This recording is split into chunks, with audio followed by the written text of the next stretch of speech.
பணம் கொடுத்துக்கிட்டே இருந்தா உங்களுக்கு எத்தனை டைம் கொடுக்கறது? கொடுக்க கொடுக்க நீங்களும் கேட்டுக்கிட்டே இருப்பீங்க. அப்ப இறைவன் என்ன பண்ணுவார்? ஐடியாவை கொடுத்துட்டு நின்றுவார். நீங்க கேட்கலாம், டெய்லி பிரம்ம முகூர்த்தத்துல காலையில எந்திரிச்சா நல்லது நடக்கும்ன்றீங்க. பால் போடுறவன், பால் கறக்கிறவன், பேப்பர் போடுறவன் என்ன கஷ்டப்பட்டுக்கிட்டே இருக்கானே. காலையில எந்திரிக்கிறதுக்கு இறைவன் அவங்களுக்கு ஐடியாவை கொடுப்பார். கொடுக்க மாட்டாரெல்லாம் கிடையாது, கொடுப்பாரு. நம்ம இந்த நிலையிலேயே வாழ்ந்து போன்ற தன்மையில அவன் முடிச்சுப்பான். அவன் அதில் தன்னிறைவு அடைந்து விடுகிறான். வேறு எதுவும் வேண்டாம் என்ற நிலைக்கு வந்து விடுகிறான். நமக்கு வரக்கூடிய சிந்தனைகளை மெட்டீரியலைஸ் பண்ணி உயர்ந்த கட்ட நிலை கொண்டு போனா உடல் உழைப்பு என்பதும் அவசியம். ஏன்னா நீங்க பிசிக்கல் ரியாலிட்டியில இருக்கீங்க.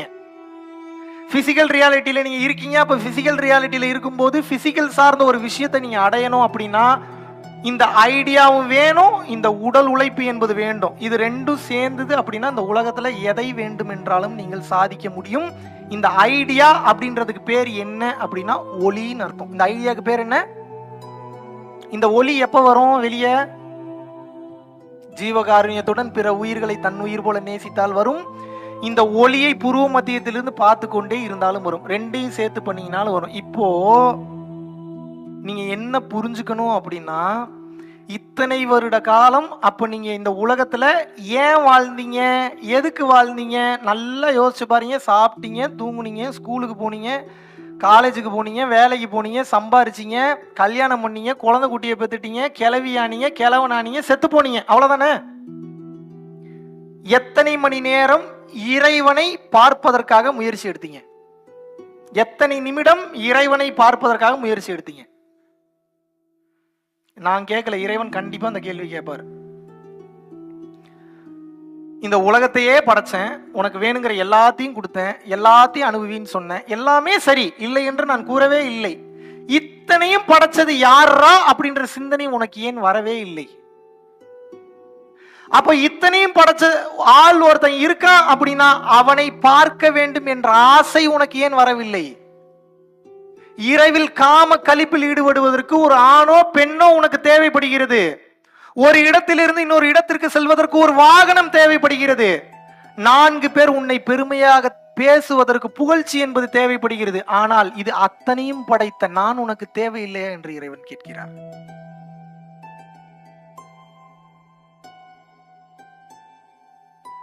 எப்போது என்னை பார்த்தாய்? எத்தனை வினாடிகள் என்னை நீ பார்த்தாய்? எத்தனை முறை நீ என்னை பற்றி சிந்தித்தாய்? நீ என்னை பற்றி சிந்திக்கும் வரை நான் உன்னிடம் வரவே மாட்டேன். வார்த்தை கவனிக்கிறேன். உனக்கு உதவவே மாட்டேன்னு சொல்ல அவர் என்ன சொல்றாரு? உன்னிடம் நான் வரவே மாட்டேன். ஏன் வரமாட்டேன்? நீ என்ன கூப்பிடல, நான் வரல. இல்லைங்க, நானும் கூப்பிடுறேன் மனசுல பூரா இன்னொருத்த நாசமா போகணும்னு நினைச்சிட்டு இறைவாவா எங்க இருந்து வருவாரு? நீங்க மனசை சுத்தப்படுத்திட்டீங்க அப்படின்னா இறைவாவான்னு கூப்பிட வேணாம். அந்த ஆள் உங்க பக்கத்துல உட்காந்து கால் மேல கால் போட்டு எல்லாத்துக்கும் ப்ரொடெக்ஷன் கொடுத்துட்டு இருப்பார். உங்களுக்கு உண்டான ப்ரொடெக்ஷனையும் கொடுப்பார், உங்களை சார்ந்தவர்களுக்கு உண்டான அந்த ப்ரொடெக்ஷனையும் இறைவன் கொடுப்பார். இறைவனை நீங்கள் அழைக்கவே இல்லை. அப்படியே அழைத்திருந்தாலும் உங்கள் மனம் சுத்தமாக இல்லை, குப்பை கிடங்கு. ஏங்க என் வாழ்க்கை, நானும் 3 வேளை குளிக்கிறேன், நானும் 3 வேளை தொழுகிறேன், நானும் சாமின்றேன், எனக்கு அந்த இறைவன் காட்சி கொடுக்க மாட்டார். இன்னும் 100 வருஷம் இல்ல, இன்னும் 1000 ஜென்மம் எடுத்தீங்கன்னாலும் இறைவன் வரமாட்டார். மனசை பார்த்து தான் வாழ்வை மாத்துவான். எதை பார்த்து வாழ்வை மாத்துவான்?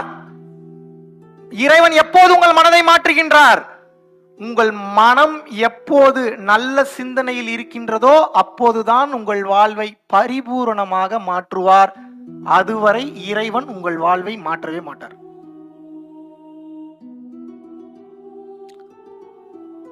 பல பேரோட வாழ்க்கை ஏன் மாறல? மனசு சரியில்லை, குப்பை. வெளிப்படையா பேசுறேன். நீங்க துப்புனாலும் எனக்கு அதை பத்தி கவலை இல்லை. I don't care. துப்புனா என்ன பண்ணுவேன்? தொடச்சுப்பேன். துப்புனா என்ன பண்ணுவேன்? தொடச்சுப்பேன். நீங்க எப்படி வேணாலும் துப்புங்க, எனக்கு அதை பத்தி கவலையே இல்லை. உங்க மனசு கன்றாவியா இருக்கு, அதனாலதான் இறைவன் இன்னும் வரல. இவன் இந்த கிளிக்கிறானே, இனிமேலாவது திருந்தனுண்டான்னு சொல்லி நீங்க நினைச்சு எப்போ உங்க மனசை மாத்துறீங்களோ அடுத்த வினாடி இறைவன் வந்து குடி புகுந்து விடுவார். இவ்வளவுதான் சுத்துவோம், இவ்வளவுதான் ரகசியம், இவ்வளவுதான். இங்க இருக்கிறாரு. எங்க இருக்கிறாரு? எங்க இருக்கிறாரு? இங்க இருக்கிறாரு. உள்ளுக்குள்ள போவே விட மாட்டீங்க, கன்றாவியா இருக்கு. இப்ப நான் உங்களை கூப்பிடுறேன், என் வீட்டுக்கு வாங்கன்னு கூப்பிட்டா வருவீங்களா மாட்டீங்களா? வீட்டுக்கு கூப்பிட்டோன்னே பாத்ரூம்ல போய் படுங்கன்றேன், என்ன பண்ணுவீங்க? படுப்பீங்களா?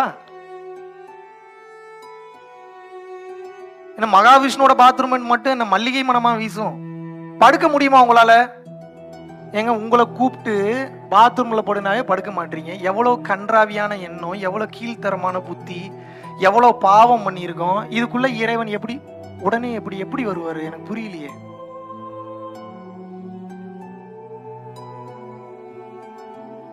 இன்னும் 1000 தைப்பூசம் கொண்டாடினாலும் இறைவன் வரமாட்டார். எழுதி தரேன். நான் வெளிப்படையா பேசுறேன், மறைச்சு வச்சு பேசுறதுக்கு ஒண்ணும் இல்லை.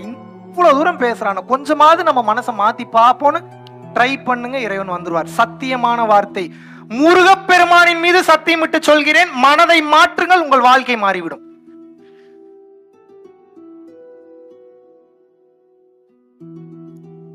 ஏன் பல பேருக்கு வாழ்க்கை இன்னும் மாறல? ஏங்க நீங்க நினைக்கிற மாதிரிலாம் இல்ல, லேட்டாலாம் மாத்த மாட்டார் வாழ்க்கை. நீங்க உங்க மனசு மாறிச்சுன்னா அடுத்த வினாடி மாத்துவார் இறைவன், சத்தியமிட்டு சொல்கிறேன். வாழும் சாட்சி நான், வாழும் சாட்சி. நீங்க எல்லாம் என்ன பெரிய அயோக்கியம்? என்னை விட பெரிய அயோக்கியம் யாராவது இருக்கீங்களா இங்க? என்னை விட மோசமானவங்க யாராவது இருக்கீங்களா? நீங்க எதை சொன்னீங்களோ அதை பண்ணிருப்பேன் நான். உங்க வாழ்க்கையில எது கேவலமான செயல்ன்றீங்களோ, எது கொடூரமான செயல்ன்றீங்களோ, எதை அருவருக்கத்தக்கதுன்றீங்களோ, எதை பண்ணவே கூடாதுன்றீங்களோ அதை மொத்தமும் பல டைம் பண்ணிருப்பேன் நான். எனக்கு மாத்தலையாங்க இறைவன் வாழ்க்கையை, எப்படி உங்களுக்கு மாத்தாம இருப்பாரு? விளையாட்டுக்கெல்லாம் சொல்ல, சீரியஸா சொல்றேன். எனக்கு நெருக்கமானவர்களுக்கு என்னை பற்றி நன்றாக தெரியும். இப்படிப்பட்ட வாழ்க்கை வாழ்ந்தவனுக்கா இப்படி வாழ்க்கை மாறி இருக்கு. அதே அவனுக்கு ஒரே மெடிக்கல் மிராக்கலா இருக்கு. எப்படிரா? இறைவனுக்கு அறிவு இல்லையான்னு நினைக்கிறேன். இறைவனுக்கு அறிவு இல்லாமல் இல்ல, இறைவனுக்கு தான் மிகச்சரியான அறிவு இருக்கின்றது. எதனால என்னால எல்லாரையும் அரவணைச்சு போக முடியுது? ஏன்னா நீங்க பண்ண தப்ப பூரா நான் பண்ணியிருக்கேன் வாழ்க்கையில. அதனால டக்குன்னு உங்களை என்னால வெறுத்து ஒதுக்க முடியல. தவறுகள் பண்றது சகஜம் தான், அரவணைக்க தான் தோணுது, வெறுத்து ஒதுக்குவதற்கு எனக்கு தோன்றது இல்லை. இப்ப நானே இப்படி இருக்கிறேன்னா இறைவன் சகலத்தையும் உணர்ந்தவரா இல்லையா?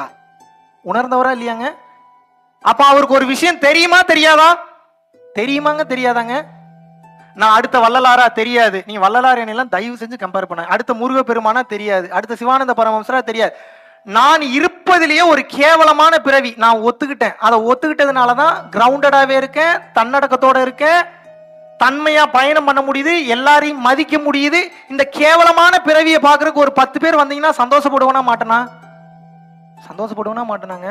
அதனாலதான் உங்களெல்லாம் மதிக்க முடியுது. நான் எப்பேற்பட்ட ஆள் தெரியுமா? என்ன பார்க்க என்ன 800 பேர் வந்திருக்கீங்களா? இது திமுறா திமுரு இல்லையா? இப்படி பாத்தீங்கன்னா இருக்கிறவரும் ஓடிடுவார்.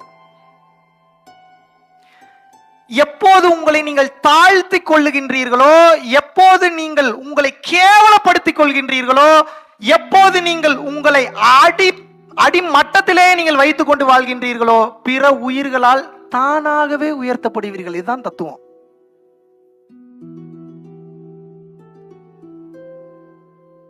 உன்னை நீ தாழ்த்திக்கொள், நீ இறைவனாலும் மற்றவர்களாலும் நிச்சயமாக உயர்த்தப்படுவாய். இந்த ஃபார்முலா தப்பா போறதுக்கு வாய்ப்பே இல்லை. அப்படி தப்பா போச்சுன்னா 2 காதையும் அறுத்துக்கிற, ஒரு நாக்கையும் அறுத்துக்கிற. இதுக்கு மேல உங்களுக்கு யார் வெளிப்படையா சொல்லணும்? முயற்சி பண்ணாதீங்க, நீங்க பெரிய ஆளுன்னு காட்ட முயற்சி பண்ணாதீங்க. இந்த உலகத்திற்கு சில மிடுக்குகள் தேவைதான், சில பந்தா தேவை, சில பில்டப் தேவை. ஆனா பந்தாவும் நீங்களும் தனித்தனியா பிரிஞ்சு நிக்கணும். பந்தாவும் நீங்களும் ஒன்னா மாறிடக்கூடாது. எப்பவும் பந்தாவும் நீங்களும் ஒன்னா மாறிறீங்களோ வாழ்க்கை முடிஞ்சு, சோழி சுத்தம். இடத்திற்கு தகுந்தாற் போல நடிக்க கற்றுக்கொள்ள வேண்டும், மாற்ற கற்றுக்கொள்ள வேண்டும், ஒரு நீர் போல இருக்க வேண்டும். ஆனால் உள்தன்மையில் நீங்கள் நல்ல நிலையில் இருக்க வேண்டும். இதைத்தான் அனைத்து வேதங்களும் கூறுகின்றது.